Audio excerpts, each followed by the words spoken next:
Hey everybody, this is Matthew Rothbun. It is February 2019, and I wanted to review a code of ethics change that occurred last month. And there's only one change that I found, and it's in Standard of Practice 1.7, Article 1. And it is an effort on NAR's behalf to try to resolve a long-standing question or issue. And so I've got a few questions about it. For those who don't know, for about 13 years, I've been involved in professional standards and from NAR committees to local committees and hearing panels and such. I'm also an ethics instructor.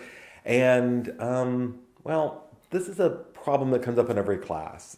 Every opportunity that I hear about this problem, I have to kind of go through the same information. And that problem is, how do I know the listing agent or of the rental or the sell presented my offer to their seller? How do I know that it got in front of the seller? And the answer has always been, you just have to trust that they did that. So the Realtor Code of Ethics does require that you present all offers in a timely manner, unless in writing the landlord or seller has directed you not to do so. And that could be in different flavors. It could be, if it doesn't meet this criteria for me, I don't want to see it. It could be if it's not from a fully approved buyer, I don't want to see it. Or I already have a contract, so I don't want to see other offers and be tempted by them. Whatever the reason is, they can give you written instruction. Now, I'm a licensed instructor in several states, and I'm a licensed broker in Virginia and Maryland. And the states vary in their language on this. For example, in the Commonwealth of Virginia, you present all offers, period. Whether the seller put in writing they don't want to see them or not, that's not a factor. You would send the offer over, and then the seller or landlord could elect to just not look at it and just leave it in the inbox. The Code of Ethics would be superseded in that instance because the higher standard is present all offers, and that's the standard you're going to be held in. Now, the other question I get from a lot of folks is, well, how do I know the listing agent presented it at all and they aren't lying to me about it? Well, we have to go on the faith that most people tell the truth, especially for things like this. But both the Realtor Code of Ethics and every single state's law is going to compel you to tell the truth. So I'm going to depend on what you make as a statement as the truth. Well, historically what has happened is agents may not respond at all. So it's not that they're lying, they're simply just not answering your question as to was the offer delivered. So Standard Practice 1.7 is addressing that very practice. And what it says is, upon written request of a cooperating broker who submits an offer to the listing broker, the listing broker shall provide written affirmation to the confirmation or cooperating broker stating that the offer has been submitted to the seller or landlord, or a written notification that the seller or landlord has waived the obligation to have the offer presented. So let's start with the second one. The second part of that newly adopted language is, I got to let you know, if my seller or landlord, if in a state in which it's permitted, says, I don't want to see any more offers, we're under contract, I don't want to see any backups, or I don't want to see anything unless it's a full price offer, then I need to let you, the buyer agent or the tenant agent, know the landlord or seller has elected to not see the other offers. That's the second part. The first part is that I have to affirm. I have to let you know that I have in fact presented the offer, that the landlord or seller has seen it. And your request as the tenant or buyer agent needs to be in writing, and then my response as the listing agent needs to be in writing.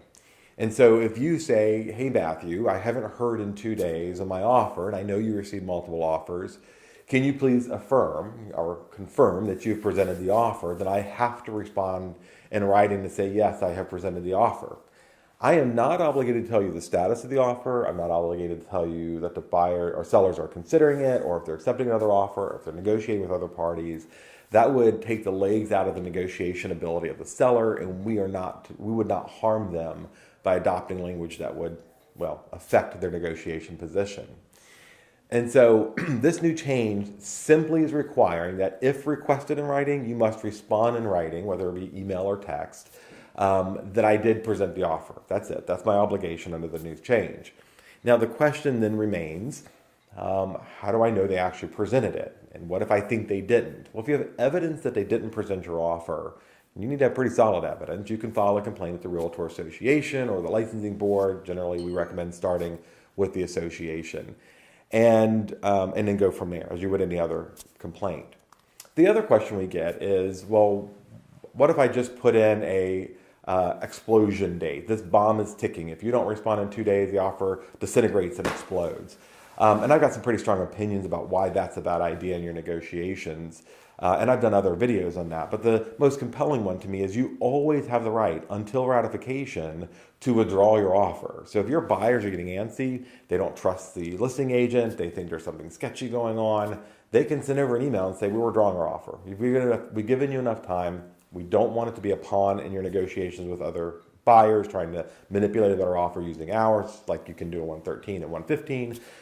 We're just out. And if the seller doesn't like it, the seller can create their own offer back to the buyer at some point if that's the case. Generally, it's not. So there's always a way to just terminate. If you don't think your offer is being handled appropriately, it's been 3 days and there's not been an appropriate response, then send over that email and go, we're done, we're withdrawing. You didn't behave properly, you didn't treat us with respect, we don't want to buy your house anymore, we don't want to rent your house anymore, and then move on to the next property. So that's the short version of your options there. But 1.7 is simply a requirement that the listing agent, if asked in writing, respond in writing, saying, yes, I have in fact presented your offer. And then Article 1 and in the state law that requires honesty kicks in, and you have to assume that that is the truth unless you have evidence to contrary. And of course, if you do get evidence to contrary, make sure you file that complaint so that you can stop the bad actors. That's it. If you have any questions, feel free to email me. If you're watching this on my YouTube channel, please subscribe, and you can follow me on all the social sites, and I'll be happy to publish more content and answer your questions. Thanks so much.